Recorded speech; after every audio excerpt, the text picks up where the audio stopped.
So lads, this is not a great look for the Indiana Fever organization.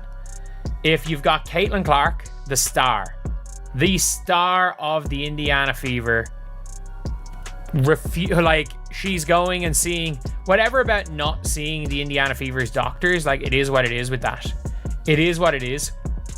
Like, I think a lot of players and teams get second opinions. But if you haven't seen here, Stephanie White says there's no update on Caitlin Clark or potential timeline. She met with another doctor, but White says she hasn't spoken with the trainer. The superstar who reignited Indiana's passion for basketball has just made the boldest statement in WNBA history without uttering a single word. Caitlin Clark, the undisputed face of women's basketball and a box office draw rivaling Taylor Swift, has reportedly gone silent with the Indiana Fever's medical team following her recent groin injury. Pretty much kind of leaked out the bag to the team that she was kind of going to get a second opinion. To me, an athlete like Caitlin Clark on her level, she should have been getting these second opinions. She should have been hearing from all these other doctors, man. But Stephanie White spoke to the media yesterday. She really didn't give a whole lot, but she did say that Caitlin Clark was in New York meeting with other doctors. Now, with all of that being said, what does the timetable look like to me for Caitlin Clark coming back? I keep telling y'all, around the 17th to the 30th of August. Frankly, it's long overdue for someone to hold this organization accountable for treating a once-in-a-generation talent like a supporting character in someone else's narrative. Behind the scenes at Gamebridge Fieldhouse, tensions are rising, and there are growing signs that Caitlin Clark could be plotting an early exit from Indiana much sooner than fans or the franchise ever imagined. She has met with a different doctor, and she won't even give an update to the team. Not, oh yeah, she's met with a different doctor and we're waiting on an update.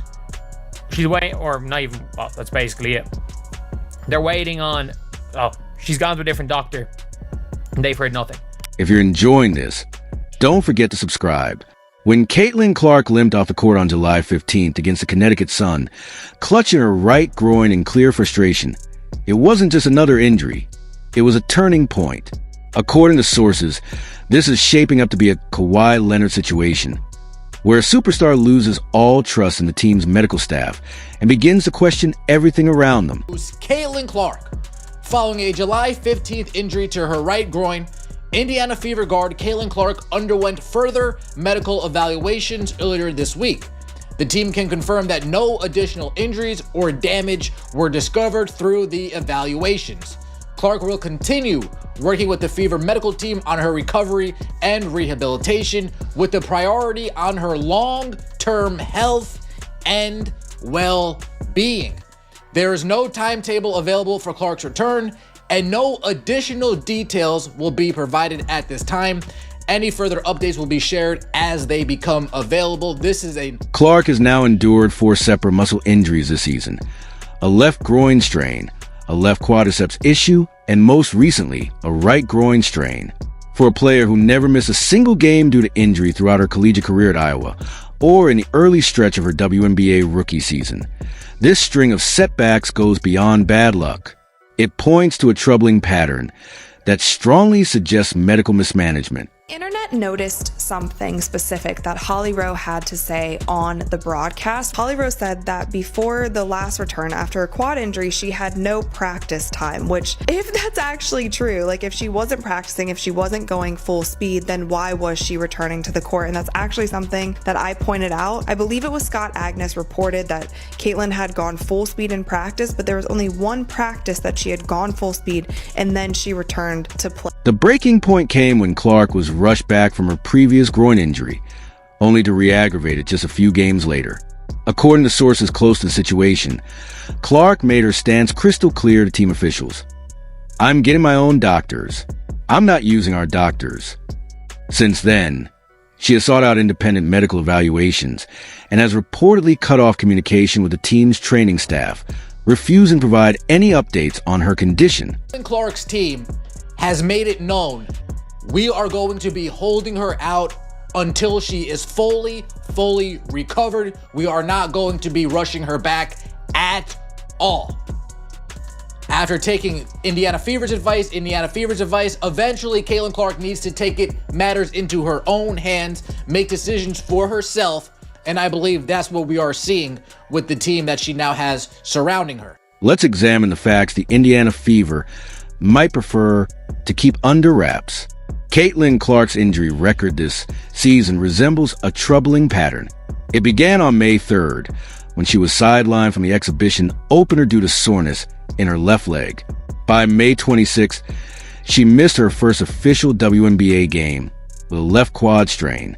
In June, a left groin injury kept her off the court for 5 more games. Then on July 15th, she sustained a right groin injury in the closing moments against the Connecticut Sun. Finally, on July 24th, the Fever announced that Clark would be out indefinitely, offering no timeline or further details. That's 11 regular season games missed, plus the Commissioner's Cup final, amounting to nearly half a season lost to recurring soft tissue injuries that could likely be mitigated with adequate conditioning and medical oversight. People are speculating that Caitlin Clark injury could be much worse than expected.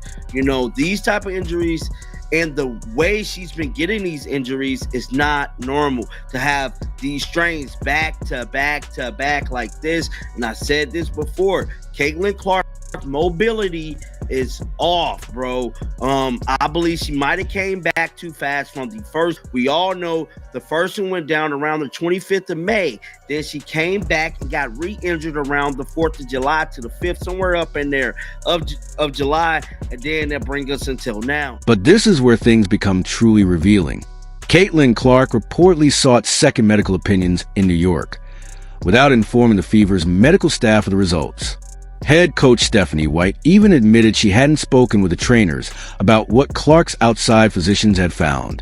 When your franchise player is making medical decisions independently, the issue isn't just physical, it's a sign of fractured trust. When the Fever brought in White, expectations were high.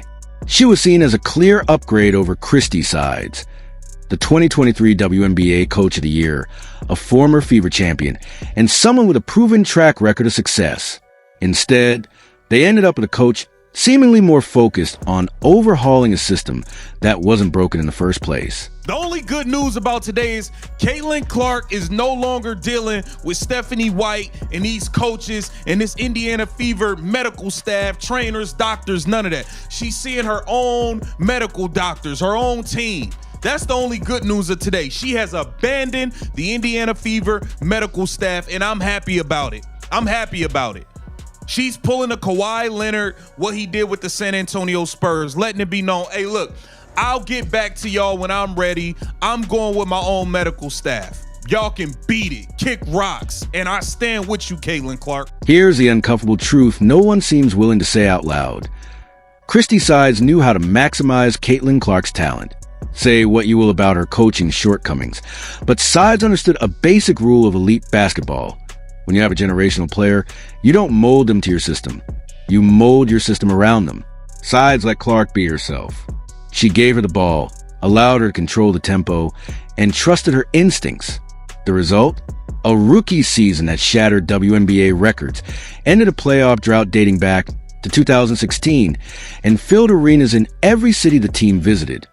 Now contrast that with Stephanie White's recent remarks about wanting Clark to play off the ball and share primary duties with another ball handler. That mindset misses the essence of what makes Clark exceptional. You don't take the ball out of Magic Johnson's hands because defenses are aggressive. You don't sit Michael Jordan because he draws double teams.